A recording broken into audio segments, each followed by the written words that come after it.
Welcome in our Ask the Expert section. Today, my guest is Khady Gaye. Good morning, Khady. Welcome. Good morning, Alexandra. How are you doing today? I'm well, thank you. How are you? I'm good. Always positive and despite the lockdown, happy to be healthy and safe. So all good. Brilliant. Today, we are going to talk about diversity, equity, and inclusion. Khady, you are a HR leader, and this is a topic that you know very well, and we were very interested to discuss this topic with you. The theme of our magazine this month is evolution, and we believe that an evolution can be made in companies as well as in the society when we are more equal, more diverse, and more inclusive. But first of all, Khady, could you please introduce yourself for our audience? Yes.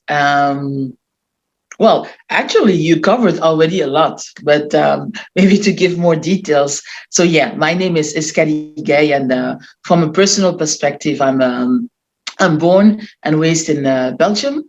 From an educational perspective, I have a master in translation and a master in human resource management.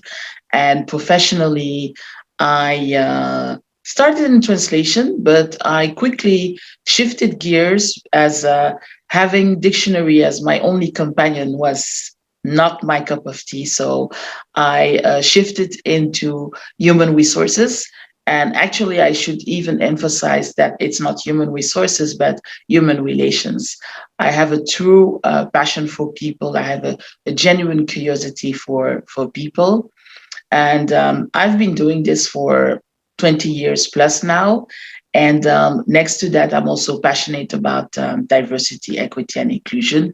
As I always say, that it's part of who I am. It's part of my DNA, and I'm doing DEI related activities at work, but also outside work because I'm a storyteller. So I'm sharing my own story in order to serve and support others. And I'm also the proud mom of two daughters who are 16 and 22 years old. And yeah, this is really me in a nutshell. And I have to also share that I'm currently in Chicago. So I moved back last September 2020. So this is the crazy woman that I am to do that in the midst of the pandemic. So this is me. Mhm. Can you please define what is diversity, equity, and inclusion for our audience? Yeah. Well, if you Google those words, you will probably find many definitions and descriptions. So I will give mine just based on my experience. So for me, diversity is the uniqueness that an individual has, and this diversity is can be anything. It can be a skill set, a characteristic, something specific to you. It's part of your fingerprint, and it's really your strength. It's a fact. When it comes to equity, I would say that equity is um, it's about fairness. It's removing barriers in order to ensure that everyone has access and potentially equal opportunities to succeed or achieve a goal. And here I want to just make a pause and make a distinction because I'm hearing all the time people talking about equity, equality. There is a distinction between the two words. Equality is about sameness. And actually, I would invite the audience to Google equality, equity cartoon. You will see there is a visual that clearly explains the difference between equality and equity. And there was another cartoon that is also explaining the difference between equality, equity, but also liberation and inclusion. So this brings me now to inclusion. Inclusion is more the how. How do we, once we have the diversity, the equity, how do we ensure at workplace or in the society, how do we ensure that people can work together, collaborate together, interact together in an inclusive way? So this is about inclusion, the how. Ensuring that people feel welcomed, respected, valued, and I would even add, you were talking about diversity, equity, and inclusion. I would add belonging. As I always use that statement that from Maya Angelou that says, people will forget what you say, they will forget what you do, but they will not forget how you made them feel. So belonging is for me the ultimate outcome of um, being your authentic self, or being bringing your whole self at workplace without making any compromise on your values. So it's really having those components as a um, holistic component that makes the beauty of our company or society to have a more inclusive and diverse workplace. Thanks a lot, Khady, for this very complete definition. Hearing you explaining about these three words made me understand that it's pretty complex to put in place in any environment. Can you tell us more about it? Yeah, it's I always say that when you are working in that space, it's complex and it's challenging. And why it's challenging is because you are dealing with people. Working with people myself for more than 20 years, I always say that I don't have a magic wand to change people. So you can change the situation, you can change processes, and then it's a matter of taking small steps to try to influence people to shift their mindset. Um, and when you talk about racism, it is not an easy topic. How do you start? It's it's engaging into conversations, but how do you engage into conversations? Is by creating that open space where people feel comfortable to speak up and speak about, and you willing to engage into the conversation. You will have to show your vulnerability, um, accept and acknowledge that there are things that you don't know, increase your awareness by educating yourself, listening. And when I say listening, it's really listening with the intent to understand, not listening with the intent to reply. That's really important. And when I say learning, in some cases, it's even unlearning to relearn, because I mean we are all human beings. We have our habits. When we talk about unconscious bias, we all have biases nowadays. It looks like it's a trend when people say, oh, we all have biases. Yes, we all have biases, but once we are aware of our biases, what are we doing with it? What are we doing with it that it doesn't impact the way that we make decisions or the way that we interact with a certain group of the population or the workforce? That's really important. Once you are aware of your biases, what are the actions that you are taking in order to, I wouldn't say removing biases, I don't believe in that, but reducing biases, yes, that's possible. But it requires a constant effort. It's an everyday effort. When we talk about inclusion, it's inclusion every day. It's not like, oh, today I will have an inclusive behavior or I put my inclusive hat on. No, inclusion is it's who you are. It's part of your lifestyle. Mhm. But And yes, I agree. It's complex, but I like challenges, and it's not impossible. It's change, and by nature, people, they are resistant to change. So there is a lot of change management that needs to happen. in the HR domain, there are so many other challenges you could have wanted to take. So why that one? Why diversity, equity, and inclusion? Why is it that this topic is very important to you? Um, that topic is important to me because, as I said earlier, it's who I am. It's part of my DNA, and I strongly believe that I can contribute to change the world. Yeah, I have set the bar pretty high. I consider myself as a world changer. So it's important because I have experienced traumatic situations, and probably when I was younger, I wanted to become either journalist or lawyer. And actually, today, I'm both of that. I'm a combination of both. I use my voice to to speak out for people that are not listened to make the unspoken spoken. And also, I don't like unfairness.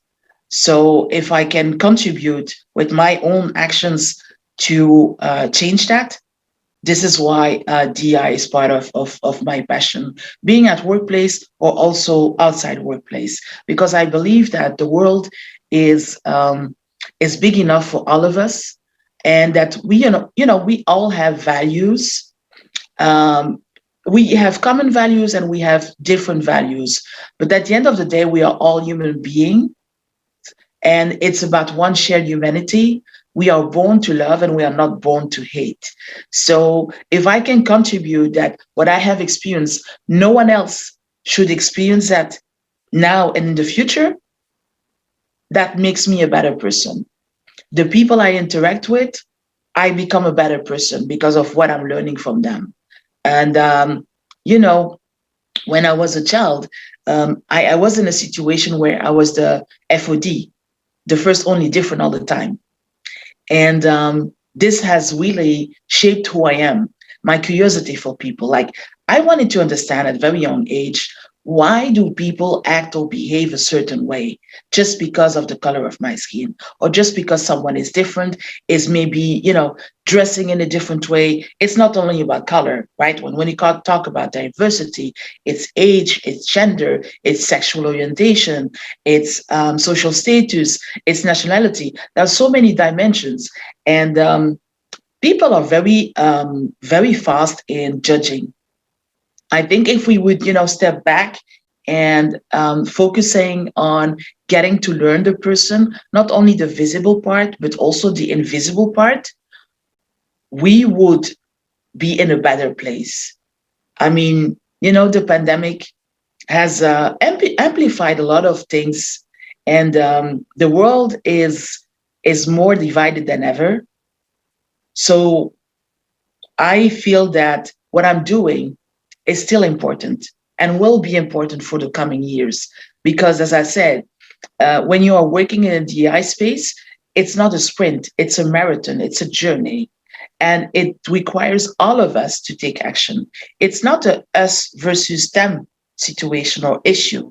It's all together that we can contribute and be part of the solution, be part of the change. How do you think that we can end this tendency of fast judgment? I guess we can work on younger generations, insist on the importance of diversity, explain, teach about equity and inclusion from the younger age. Is there any concrete programs or plans to impact the youngest? Mhm. Well, the example I will give is an example of in my own company. So I work in the airline industry, and what we are doing on an annual basis is that we're reaching out to girls. Um, in that particular example, we're reaching out to girls like age of 15 to 80 years old, and we are going. We invite them into our space, so to let them know that they have opportunities. Working in the aviation industry, they can become a pilot. They can become anything they want. It's not limited to just being a flight attendant. When we are sharing our story with those girls, I can tell you that we are making the difference. We are making impact. And they realize that um, they have choices. They can make choices. They are not limited to one specific role. And I think this is something that we can all do at our level, either as a, if you're working as a company, or if you are, I would say, a parent. It's the importance of representation and role models. You can't be what you can't see. So it's important to really engage into the conversation with the younger generation, because when you are born, we are all born naked, right? And then suddenly we get educated, and I would say at the age after the age of 7, 8, that's where we start getting formatted. So if between 0 and 7 we give as much information and values to our children, they will maybe still be formatted at the age of 11, but at least they will have been equipped that there are other options, there are other alternatives out there. Because we are, like I said earlier, we are very fast in judging people, putting people into boxes. So, and that's where we have those situations of exclusions. Uh, Intentionally or unintentionally, we do it all the time. I mean, if you look at when you are in a workplace, you are having a meeting. How many times does it happen that you look around and you ask yourself, like, why is this person not part of the meeting? Or why did we not invite this person to the meeting? And it's not only inviting, it's also once you have a seat at the table, do we ensure that we are hearing every voice, every opinion, every perspective? Because I can have a seat at a table, but if you are not listening to me or I don't get the opportunity to express my opinion, the next time that you're going to invite me, I may not be willing to come and attend the meeting. Mm-hmm. And, outside workplace, it's the same. You get invited into a party, but, if your food is not diverse, if your music is not diverse, I physically, well, now virtually, I'm invited into your party, but the food, there is nothing in there that I can eat. And this is not a judgment towards you, but it's like ensuring that, the more you ask questions, the more you will ensure that everybody is included. And it's same the way to music. If you put music that, I'm not interested in, I'm not going to dance. Right? So it's ask, the more you ask questions, it's this invisible part, how you connect with people in an authentic way. The more you connect and have those formal conversations, the more you will remove either the fear of unknown or someone being different, or in some cases, ignorance. Mm-hmm. You don't know what you don't know. But once you know, what are you doing with that? So, very true indeed. Nowadays, it is very trending in HR departments, in big companies most of the time, to have a team in charge of diversity, equity, and inclusion. Generally, a small team. In my experience, it's about small visible actions 3 to 4 times a year. How can HR leaders who do believe in diversity, equity, and inclusion encourage their management to give a larger role to that domain inside the company? mm-hmm. Yeah, I think, first of all, when it comes to DEI, I believe that inclusion is everyone's responsibility. It's not a HR specific matter, neither in larger companies where you have a DEI department. It's not limited to DEI. It's not an HR issue or a DEI issue. It's everyone's responsibility. And it starts really at the top. The CEO has really to set the stage, to set the tone, and then cascade to all the levels of within the company. And if it's outside the workforce, outside the company, I would say the same. It's the society that needs to um, to play a larger role in being part of the solution. And historically, DEI started from a legal perspective, a legal lens, and then slowly, surely, it has changed then from a compliance perspective into representation, and then like how do we include, how do we integrate?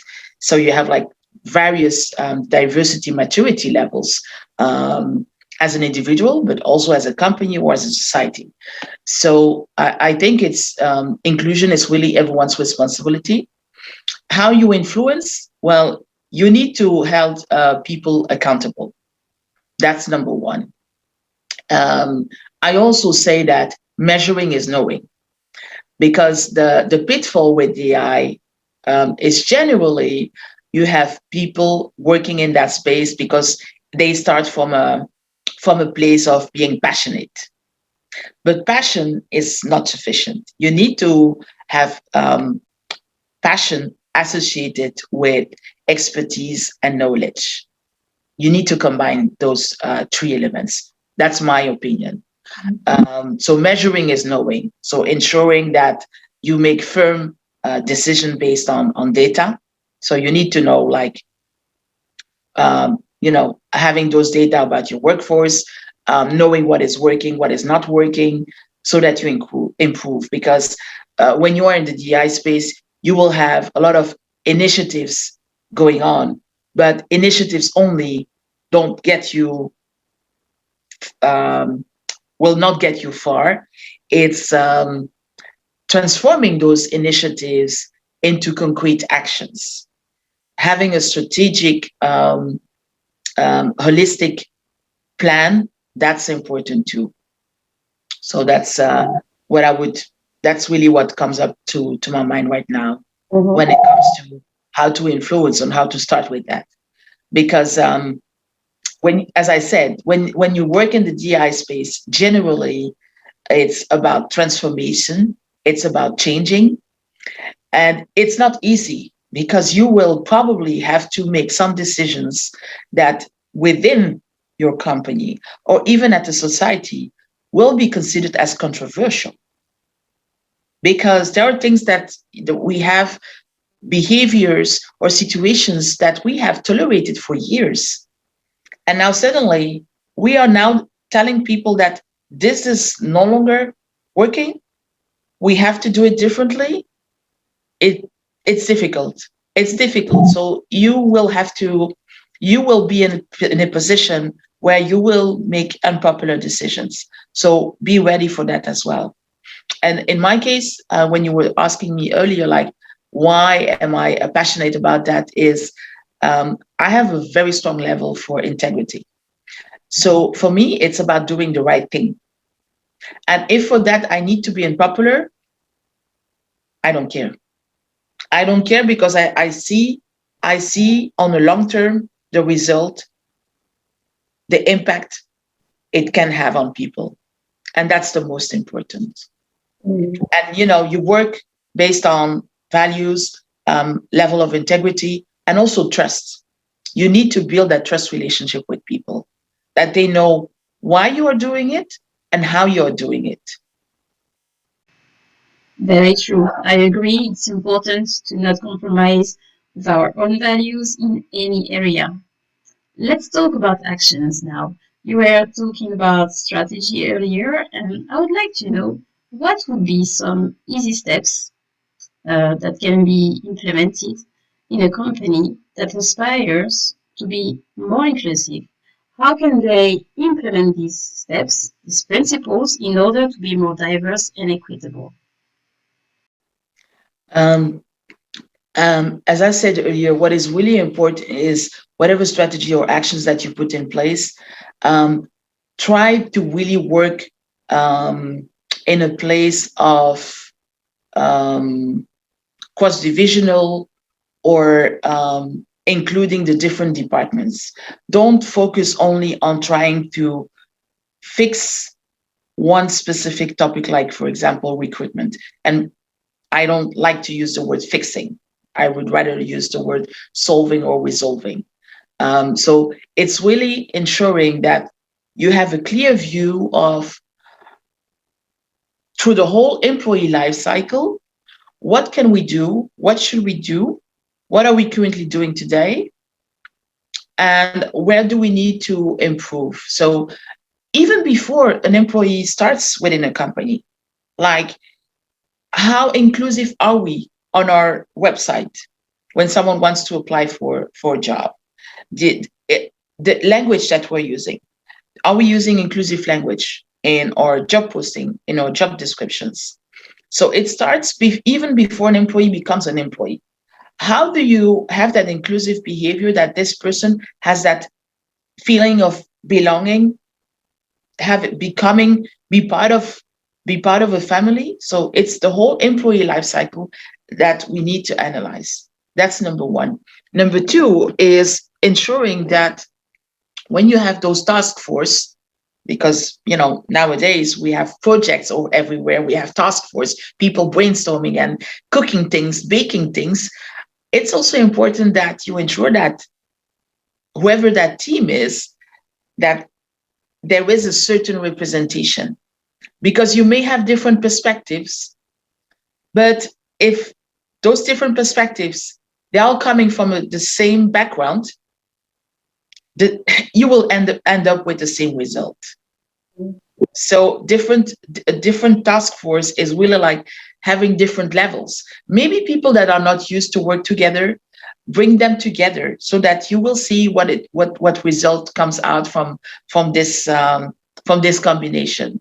It's getting out of your comfort zone, trying, failing, and moving forward in order to try out something else and potentially succeed. That would be my first recommendation and advice. And also, it's also important to seek for help. If you don't have the resources internally, there are many DEI consultants and companies out there that can provide you the initial frame. Because once you start with that, you want to start straight from day one. Because if you're not starting from a good place, whatever you do may have the reverse impact, and it's difficult to undo something once you have started with that. It can have other consequences towards your workforce or even the society. So that would be my initial recommendations.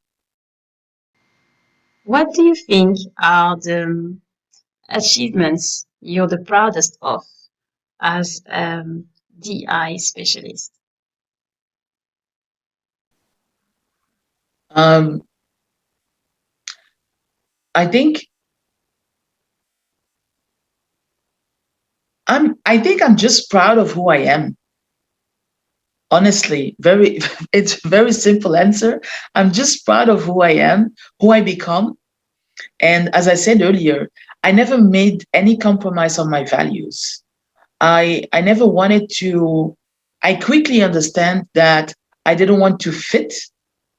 I wanted people not to tolerate me, but to accept and appreciate who I am.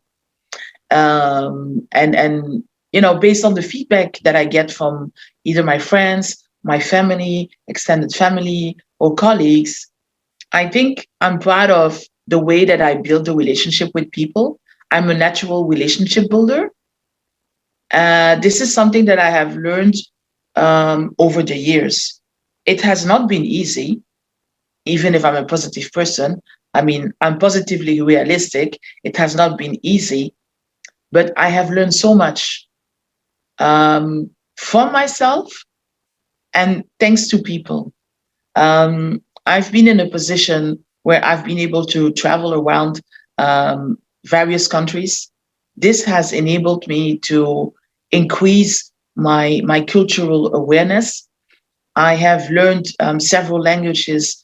This has enabled me to remove certain barriers. I was using that as an icebreaker to communicate with people. So I'm just proud of who I am. Mm, So actually, in a very humble way, very humble way. it is very true.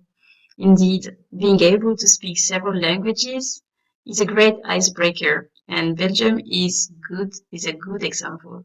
You used to live here, and so we know how important it is to be able to communicate in both French and Dutch, the main languages spoken here.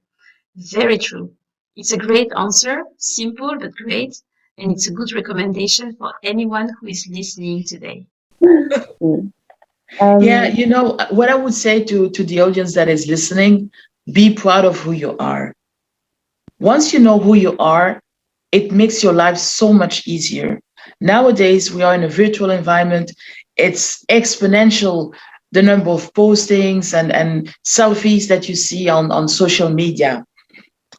Don't copy paste because people are posting, presenting what they want you to know about them. You know nothing about their experience or their journey. So it's really important to just be proud of who you are. And it makes your life so much more easier. I have that level of freedom now because I went through, like I said, very difficult experiences.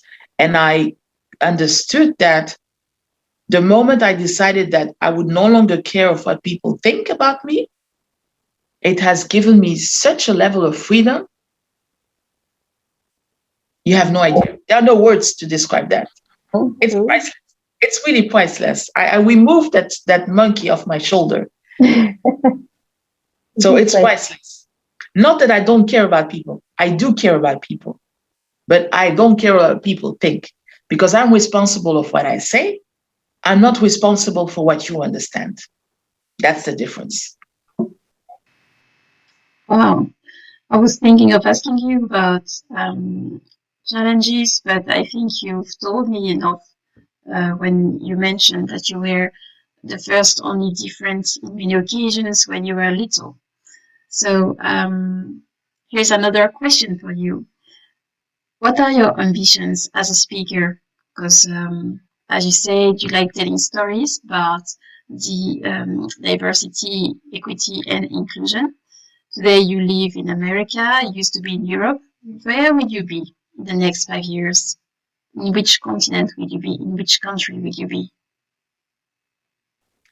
Oh, that's a great question. I have no idea. You know, I consider myself as a citizen of the world.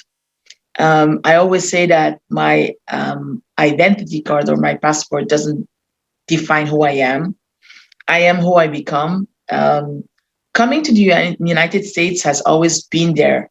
It's it has been in me for many, many, many years. So I'm glad that I was able to achieve this. Maybe in 2 to 3 years, I would like to go to Africa. I cannot say go back to Africa because I never lived in Africa. I've only been there for vacation, but I would like to go to Africa. And the reason for that is that I'm very proud of my roots. I'm, the first generation. My father was first immigrant in Belgium, in Ghent, a small city that is based in the north of Belgium, where people speak Dutch. And in the way I have been educated, it's giving back is important to me. So I want to go to Africa and maybe work on certain projects that I have in mind. I'm not going to share them today, but Africa is probably my next destination. mhm. Probably, yes. Yeah, that's amazing. Such a great ambition to explore other parts of the world and spread the message of DI so you can impact more people. That's great. And Africa means a lot. I do like your philosophy and the few strategies that you shared during this interview. I think they are practical and very realistic. Yeah. So we are approaching the end of this interview. And I like to let my guests have the final word. It's really the moment when you can share any advice around DI with the audience. This is what I call carte blanche. You can share any advice and conclude this interview. Yeah. I think what I would give as advice to the audience, you don't have to be in HR or in DI to do DI. As I said earlier, inclusion is everyone's responsibility, is really how you interact, how you communicate with people all the time, being at work or outside work, society, in your own environment, in your own circle. You just think about how can you contribute, how can you impact people in a manner that we are helping each other, we are supporting each other. The pandemic has learned us a lot. In my case, I did reset the button to reflect, to self-reflect, and see like, what is it that I can do differently so that I can help someone else? When I wake up, I'm asking myself, why am I on earth? What am I doing today for someone else? Because everything I do, it's never about me. It's always like, what can I do for someone else? How can I impact someone else? As I said earlier, I use my voice to spread a message to the world because I know that there are a lot of people out there that have been silenced or that do not dare to speak up. So I'm just their voice. And I hope that at some point they will just accompany me in that journey. I use my pen with the postings that I do on LinkedIn and other social media to leave a fingerprint, and potentially years to come, it will be my footprint. I don't know. People will have to talk about it as I may no longer be here. Wow, this is so deep. What a great way to conclude. What can we do for others? Looking to contribute, making sure that we leave a fingerprint on Earth. Wow. Thanks a lot for sharing so much wisdom with our audience, Khady. I am magazine viewers. Thank you for following this interview. If you have any questions for Khady, make sure to comment under this video. And that's it for today. Thank you so much, Khady, for being with us. It was just a pleasure to discuss with you about diversity, equity, and inclusion. Thank you. Oh, maybe just a final thing, just to make sure, is that, when we talk about inclusion, it's really everyone. It's um, people with disabilities, transgender people, LGBT community. It's really everyone. Because my final word now, I promise it's my final for today, inclusion is the solution to exclusion. Nobody wants to feel excluded, right? So if you think about that, you will never forget anyone and you will include everyone. Thank you. Thank you so much, Khady. I am magazine viewers. See you next time. Thank you for being with us. Bye bye. Thank you, Alexandra. Bye, everyone. Stay safe.